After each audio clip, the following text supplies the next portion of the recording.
कि भैंस सुअर हर जाई, अरे भैंस सुअर हर जाई, भूमि जतन वतन मोटाई।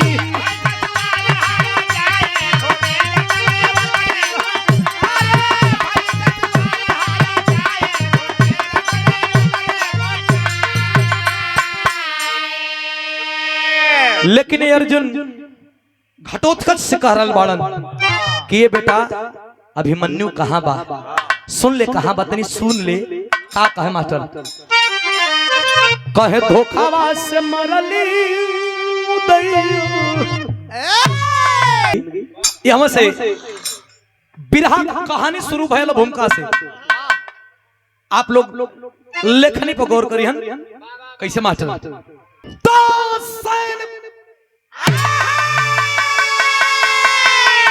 और सैन सज गई चतुरानी जंग में, और जब लगी दाव पर हस्तिनापुर की हस्ती, और सो गए पार सैया पर दादा भीष्म,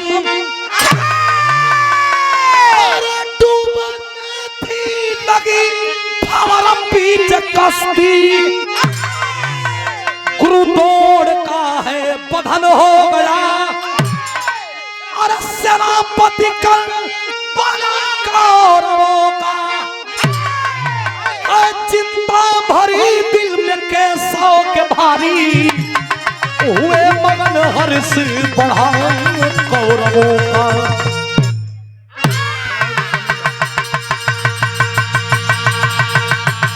सज गई चतुरानी जंग में, और जब लगी दाव पर हस्तिनापुर की हस्ती, बड़े बड़े वीर लड़ाई के मैदान में मारे जा चुके थे। और जब लड़ाई के मैदान में मारे जा चुके थे, दादा भीष्म बाण के सैया पे लेट करके यही देख रहे थे कि धर्म जीतता है कि अधर्म जीतता है। गुरु द्रोणाचार्य के मरला के बाद कर्ण के सेनापति बनावल गई रहल कौरव दल से, और कौरव दल का कर्ण सेनापति बनते अमोघ शक्तिधारी रहल। आ जा करके लगल अर्जुन के खो जाए, जहां अर्जुन मिली हन तहां मारब भैया। करण लगल अर्जुन के खोजे। लड़ाई का एक नियम रहल कि किरण डूबला के बाद केहू केहू के ऊपर बाण ना चलाई, जब तक सूर्य हो तब तक लड़ाई चली। ए भैया अर्जुन के लगल खोजे। एक दिन लड़ाई के मैदान में भगवान श्री कृष्ण जब जनल कि कर्ण खोजत हो, तो एक दिन रथवा हेर का जाना, 2 दिन रथवा हेर का जाना, लेकिन एक दिन लड़ाई के मैदान में किरण डूबा वाला आ तब तक कर्ण सामने आ गया। भगवान श्री कृष्ण कहला अर्जुन, ए अर्जुन, रथ से नीचे उतरा। भगवान का बतिया सुन के अर्जुन कहला कि काहे प्रभु अभी तो लड़ाई होके के चाहिए, हमके रथ से नीचे उतारत का कर्ण का डरन का, कहला उतर जाए, यही में भलाई है। भगवान का बतिया सुन के अर्जुन जब नीचे उतरलन, कर्ण आई तो देखलस कि भगवान हुआ लेकिन अर्जुन ना हुआ।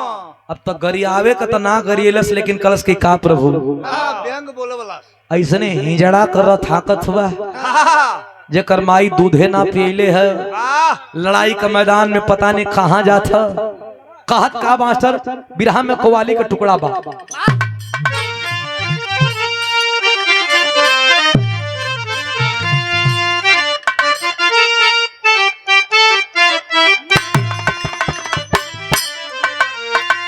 स्वर्गीय रामदेव गुरु जी गावे।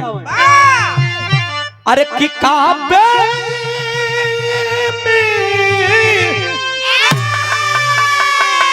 अरे कि काबे में तेरा जलवा, काशी में नजर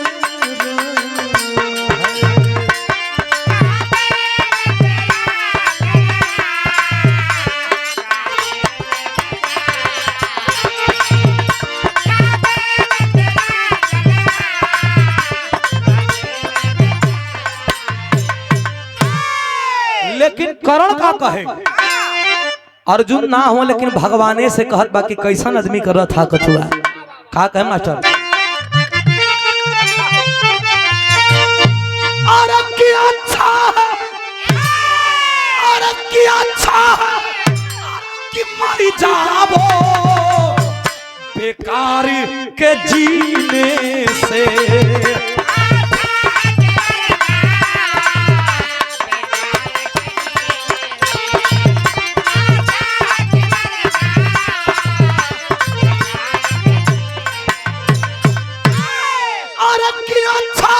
मरी जाओ बेकार का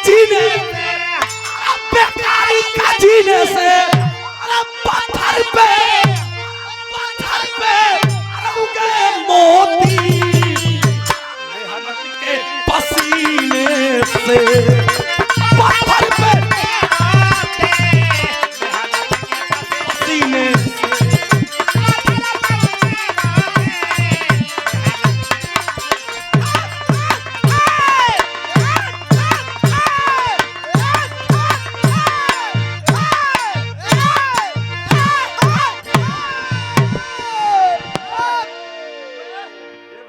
झगड़ा नहीं हो झगड़ा ही गाड़ी लेके हो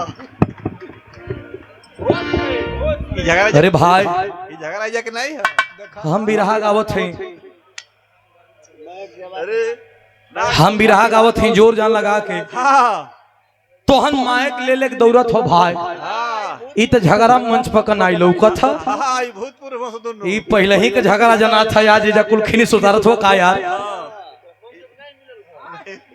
अच्छा यानी कि दोनों के माइक ना मिलल ए से कुल अपन जोर दिखावत हो कि हमन हो बड़ी जोर के टिरिया हैं माइक बिना लाचार हैं अरे साहब भी ना कम्मा आशीर्वाद बिरहा का मतलब अब बिरस का बिरहा का मतलब कि तनी गरम रहे लगे कि बिरहा हो था आज ऐसा सीन चले वैसा चला था अच्छा है कि मर जाओ बेकार के जीने से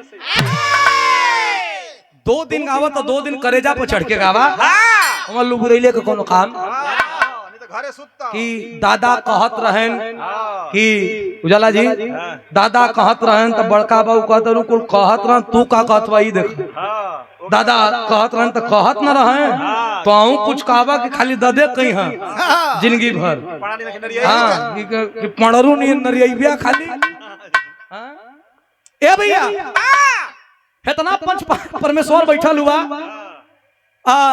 अच्छा है कि मर जाओ बेकार के जीने से इतनी व्यंग बोलस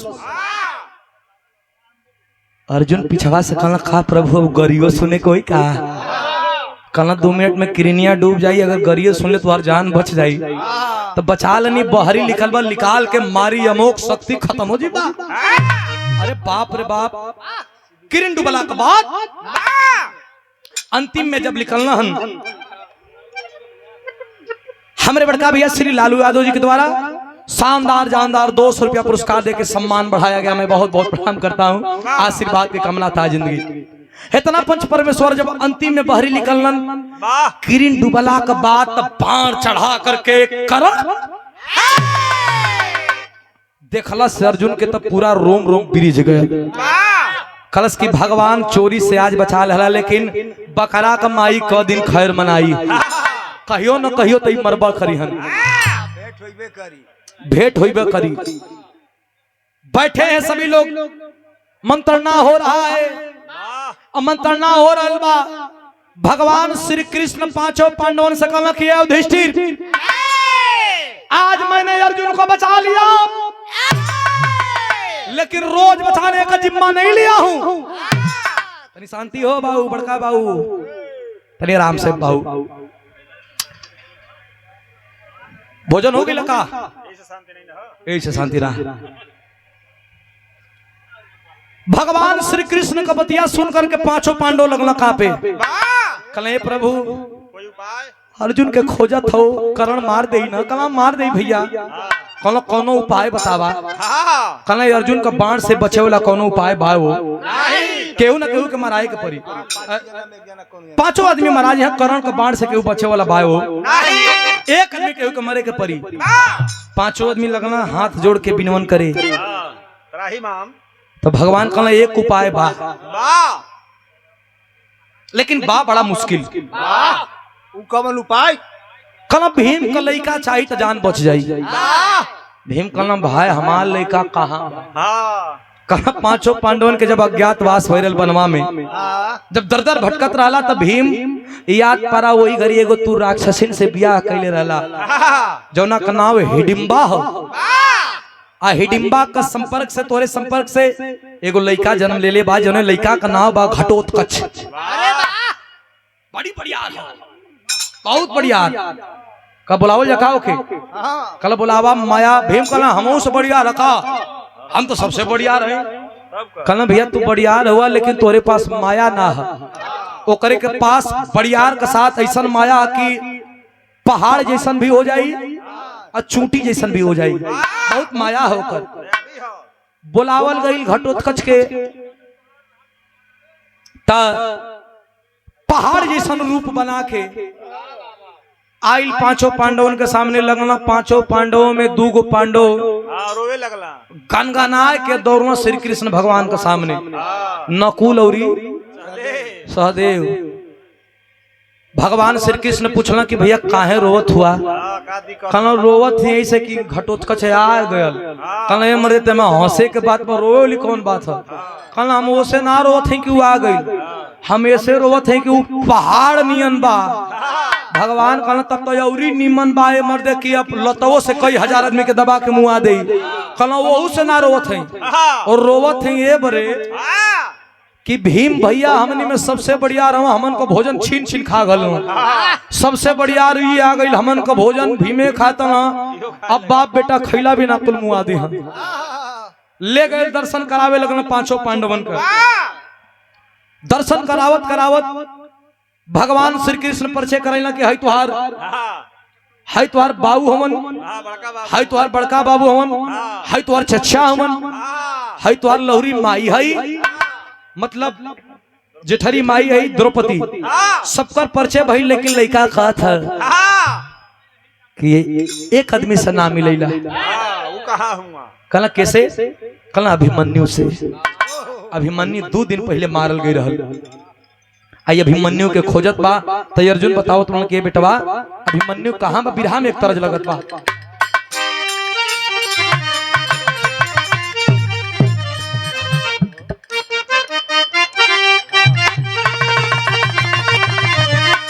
ओहो हो गवैया गावे कि तारे नरिया रमा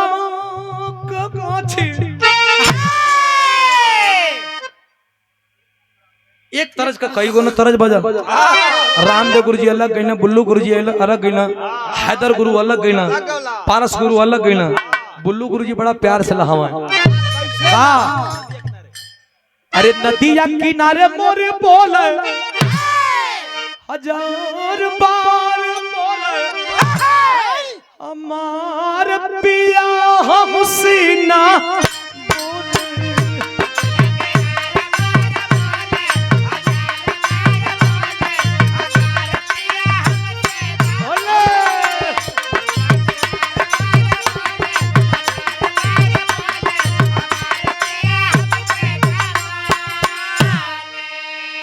गवैया बदल के गाँव की गंगा जी के तनु बा।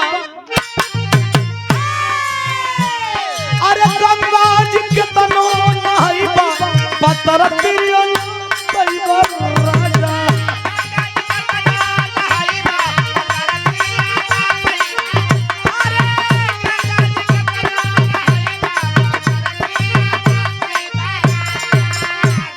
प्रधान जी यही के लोग तन की साउर बदल के गावे कि हम तोरा डिंपल का पानी। अरे हम तोरा डिंपल का पानी राजेश खन्ना खोलो के भारी।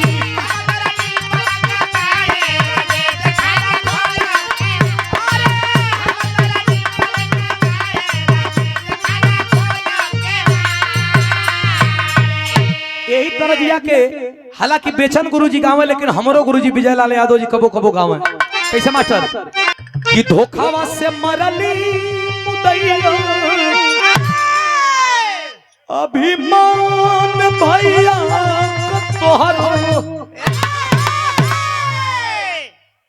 चक्रव्यूह रहा। चक्रव्यूह में अभिमन्यु मारा गया बेटा। मारा गया कहाँ? कल कैसे बतावत पालन बोले घटत कची सयरजुन पीला खाके भइले अमर चक्रव्यूह में।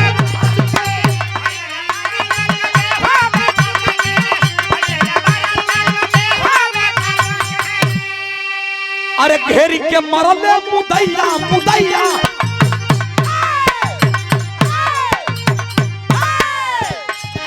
अरे घेरी के मरले मुदैया अभिमान भैया।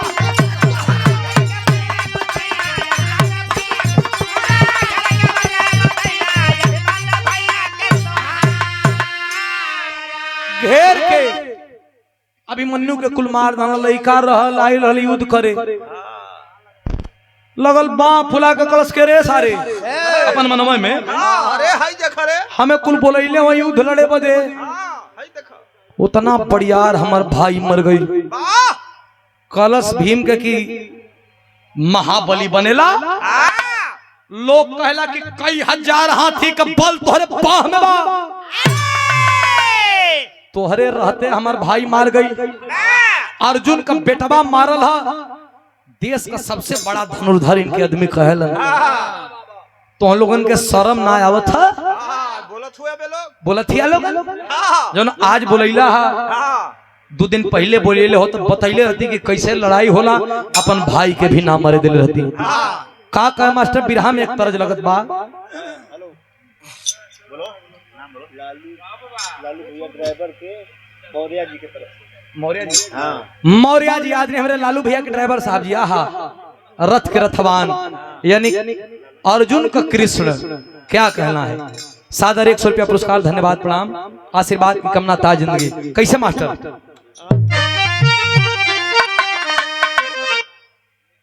तरज कितना बढ़िया बा।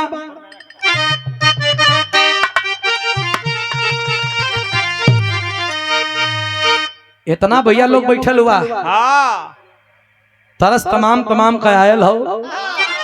हमारे अखाड़े से रामदेव गुरु के अखाड़े से गवैया बैठल मई जा आगे पीछे कैले हूं का आगे पीछे कैले हो बाबू। ए बाबू यार देखा स्वर्गीय रामदेव गुरु जी ले तरज गावे जाते तने सुना तू बैठल हो तब गावत हो। देखा नहीं तनी आप तनी तोके सुनावत है कि आपके जमाने में कैसे गावल जात रहल। अब तो कुल सिस्टम में मर गयल अब खत्म हो गई वो चीज। लेकिन तब वो आप बैठल हो तो सुनावत है। देखा उस्ताद वाली पकड़िया एक कि तोर नैना कटार हो तोर नैना कटार हर गड़ी गड़ी जाना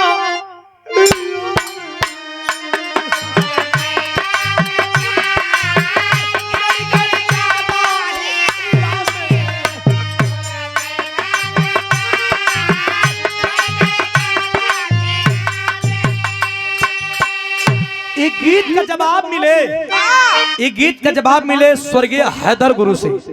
हैदर गुरु जी कहा गाँव है ए हो कि बुढ़ावा बेईमान बुढ़ावा बेईमान अरे कि मांग करैली का चोखा बुढ़ावा बेईमान।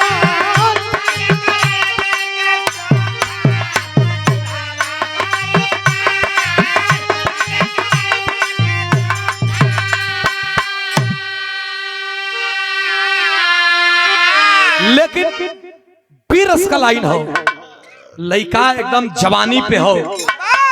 जवानी आवे तो जवानी लौका के चाहिए ना। कहत हो केहू के जवानी आवे तो जवानी लौका है। लइका कहत बा 5 पांडव से कि तुम लोग मुंह में करिखा पोत के घूमता नहीं भाई मरा गए अभी तुम लोग बतियावत हो मरते। का कहे अरे बोला बाका जुधार अरे बोला बाका जुधार हमके बोलैला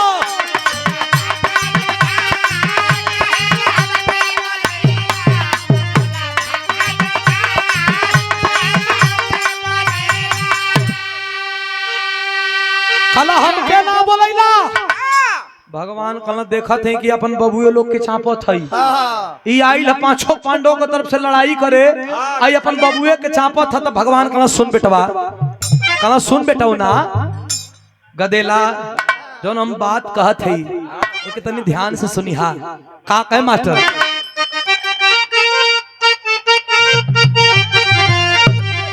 कहे कि अरे क्षत्रिय न हो के, अरे क्षत्रिय न हो के, अरे तू क्षत्रिय कहैबा,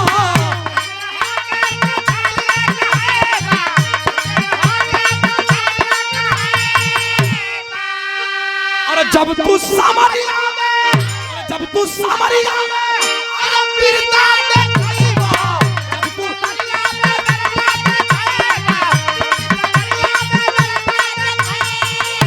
अरे गर्जा शेर सारा पार, गर्जा शेर सारा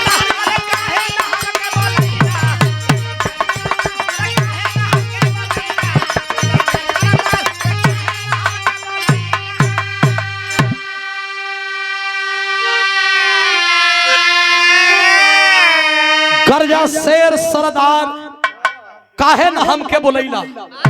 इतना पंच परमेश्वर लोग बैठल हुआ, देवता समान लोग बैठल हुआ, कलश की गर्जा शेर सरदार काहे न हमके बोलैला।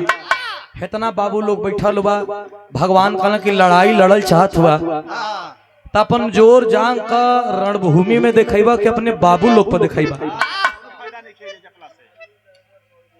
मौर्य जी लालू जी के हमरे बड़का भैया के ड्राइवर साहब हों, रथ के चलवान हों, आपके भैया के द्वारा आशीर्वाद के कामना था जिंदगी, दिल से धन्यवाद हो।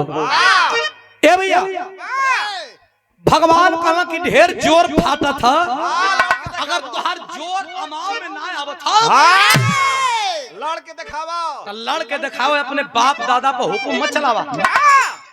अगर ढेर ना तो ढेर तुहार जोर फाटा था, गलत दिखाई। इतना भैया लोग हुआ, लड़का जब चलल बा जंगे मैदान में, जब जंगे मैदान में चलल है, जाके लगल तांडव करे, बिरहा में चौलरिया का भाव बा मास्टर।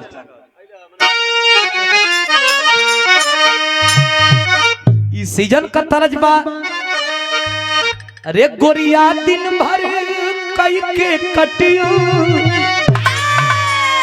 लेके सजिया का सिलवटिया पिसया मसूरन। लेकिन लइका चलल बा कैसे चलल हो, अरे जैसे गर्जन लगा है गगनवा, जैसे गर्जन लगा है गगनवा, वैसे गर्जन लगा है जवनमा परमा पर से लागलना।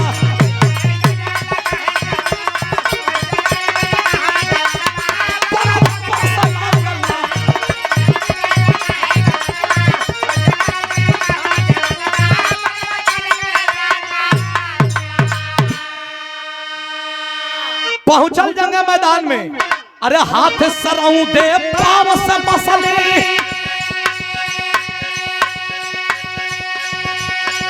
अरे सेना लगल पराए, अरे हाहाकार मचल धरती पे, सब ही लगल घबराए। कैसे होई एकर बदनामा, कैले बाटे काल नयना परमा पर से लागलना।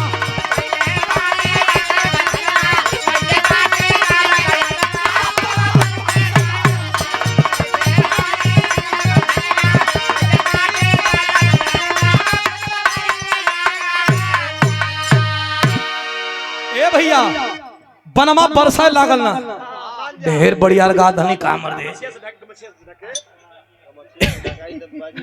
ए भैया आखिरकार जंग मैदान में जाकर के, गलत हुआ लोग मर्दबा ना है, जंग मैदान में जाकर के और रणभेरी फैला करके लागल सगरो हाहाकार मचावे। आज जब सगरो हाहाकार मचावे लगल हो,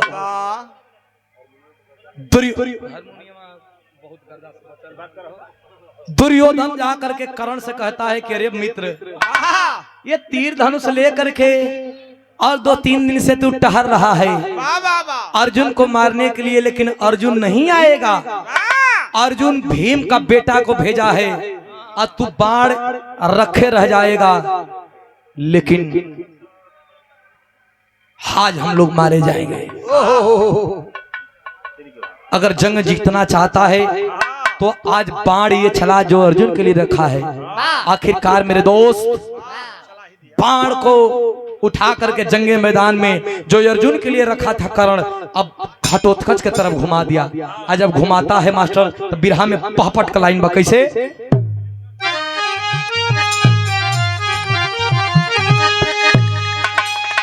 बा कैसे मास्टर, अरे विवश हुआ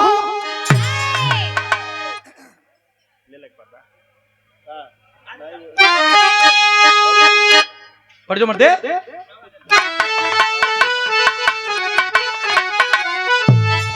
विवश हुआ दानवीर पहलवानमा मरले, अरे काटी के नाचा धरती पर कदनमा बनवा मरले।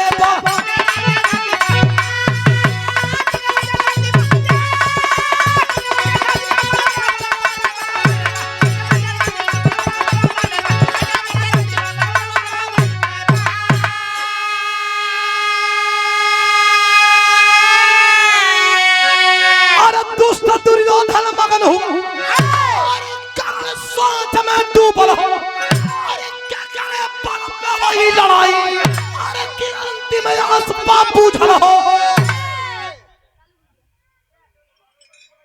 और हमरे लालू भैया के द्वारा आशीर्वाद देवल गिल बा शानदार जानदार 100 रुपया पुरस्कार, दिल से धन्यवाद। आशीर्वाद की कामना ता जिंदगी मार के बाद और घटोत्कच का गर्दन पर चलैला, जब वही घटोत्कच का गर्दन धड़ से अलग भयल, सुकून का सांस दुर्योधन लिया। आ वो हर भगवान श्री कृष्णो सुकून का सांस लेवे लगना।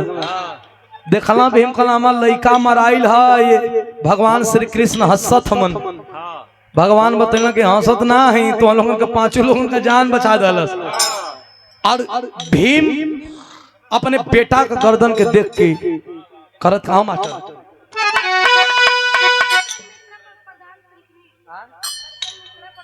बच्चन मिश्रा जी प्रधान पिरखिनी की धरती से ये आपके द्वारा 100 रुपया पुरस्कार, चरणों में कोट कोट प्रणाम, दिल से धन्यवाद। आशीर्वाद की कामना ताज जिंदगी कैसे कहे मास्टर,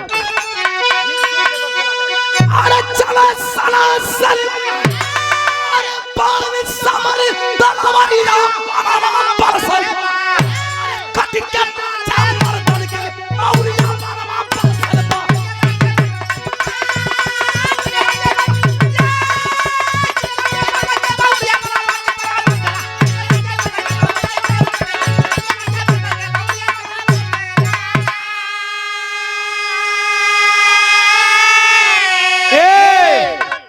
मार के और घटोत्कच का गर्दन तक कट गई भैया।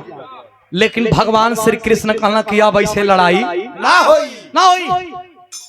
कब अभिमन्यु मरा था, आज घटोत्कच मरा गई, पूरा खानदान के साफ करके बिरताई दिखाईबा का अर्जुन। कल की लड़ाई तुम्हारी और कर्ण की लड़ाई आखिरी होगी।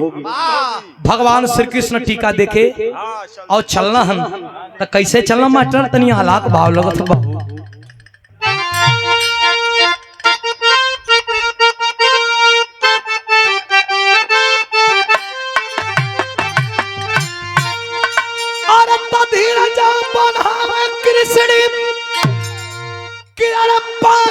पांडवन का भैया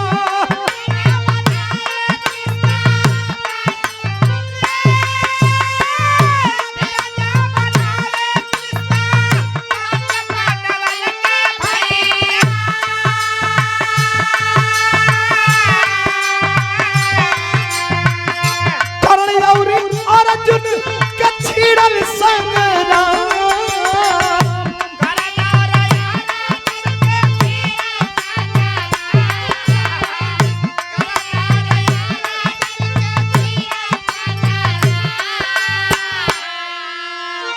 कोई काम बिगाड़ी वो कर दुनिया में बाबू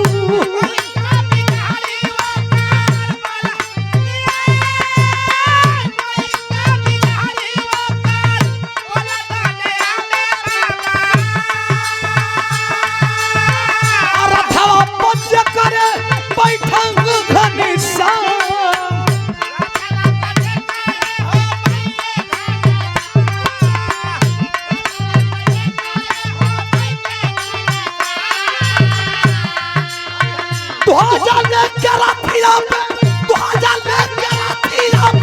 बैठा बजरंगी तहिया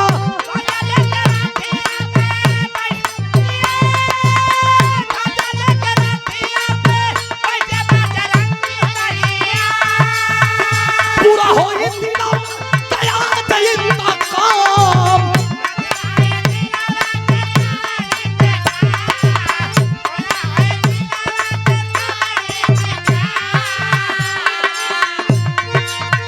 हानि हानि बानवा यार हानि हानि बानवा चा बाबा मेरा यार अर्जुन बाप हानि हानि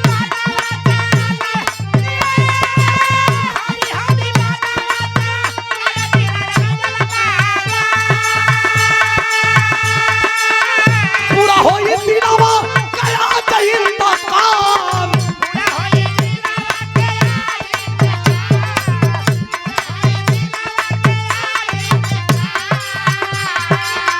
पौरुष देखावा पौरुष देखावा काले भैया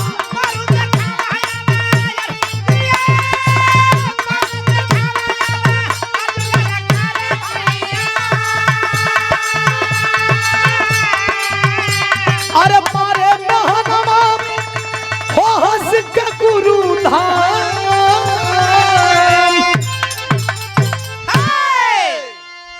पौरुष दिखावा कर्ण के सामने अर्जुन की लड़ाई जब होने लगी आमने सामने की लड़ाई में कर्ण और अर्जुन की लड़ाई में एक बात देखने को मिला कि अर्जुन और कर्ण में जो अंतर रहा कि कर्ण जब अर्जुन के रथ पे बाण चलाता था और अर्जुन जब कर्ण के रथ पे बाण चलाते थे तो कर्ण का रथवा पर अर्जुन बाण चलावे तो कर्ण का रथवा 100 हाथ पीछे घसटा चल जा कर्ण जब अर्जुन का रथ पे बाण चलावे तो अर्जुन का रथ खाली 3 हाथ पीछे जा लेकिन भगवान कहा अरे वाह वाह वाह बड़ा वीर देखली लेकिन कर्ण ऐसा नहीं गजब तू लड़वैया हुआ अर्जुन सोचा किला बैठल हूँ हमरे रथ पर ललकारत हूँ दुश्मन के अरे वाह जबकि हम मारत है 100 हाथ और दुश्मन मारत बखाली 3 हाथ भगवान बतावे लगन कि सुना ढेर इतना मत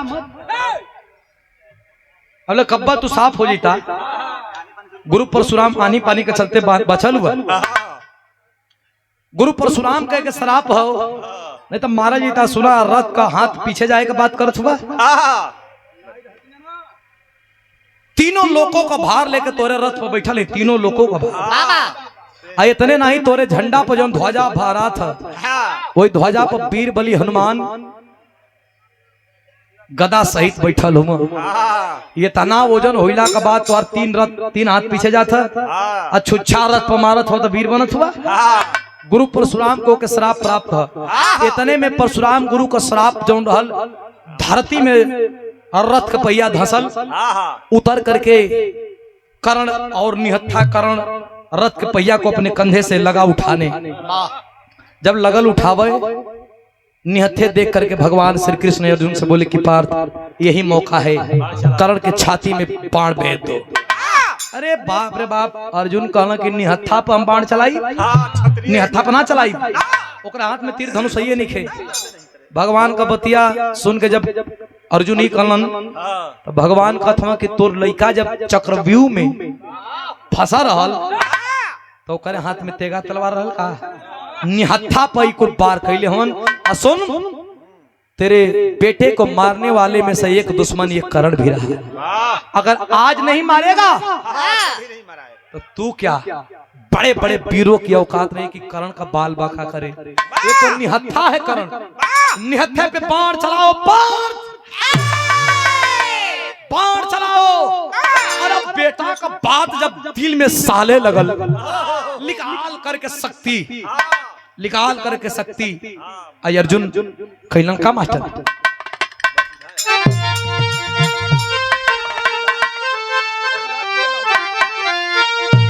अरे वसुधा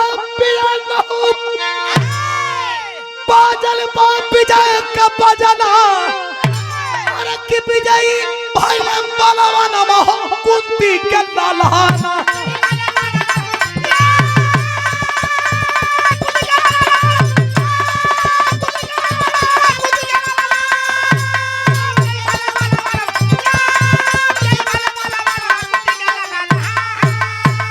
अरे मरला नहीं अर्जुन, निहत्था करण का करेजवा में घाव दे बाण लग गए।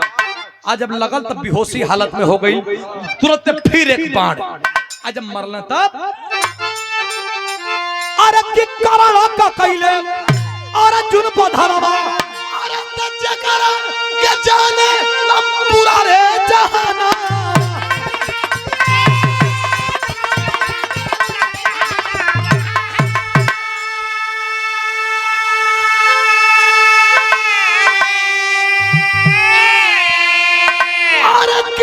मित्र बिना मित्र आज भैला सपना, अरे तब विजयी भैला बलवा नमः कुंती के लालहाना।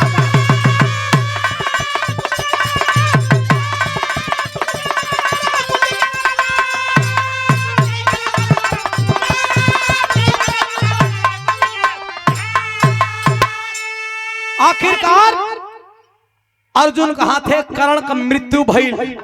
वह कर्ण जब वरदान मंगलस भगवान से, तब भगवान कर्ण का लाश अपने हाथ पर जरैल ताप्ती नदी के किनारे, सुई को नोक पर जरैले हुन भगवान। तब लोग बतावेला कि कर्ण के मुक्ति भी मिलल भगवान का हथेली पर जरला से। तो कर्ण मारा गया।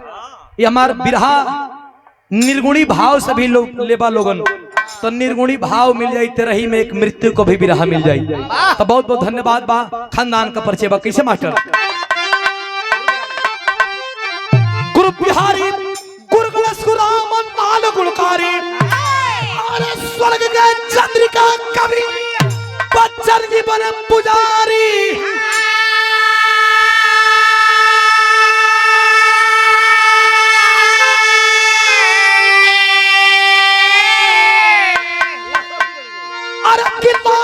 किरण में ढेरी मच गई, तो सुधीर विजय तुम करो नहेरा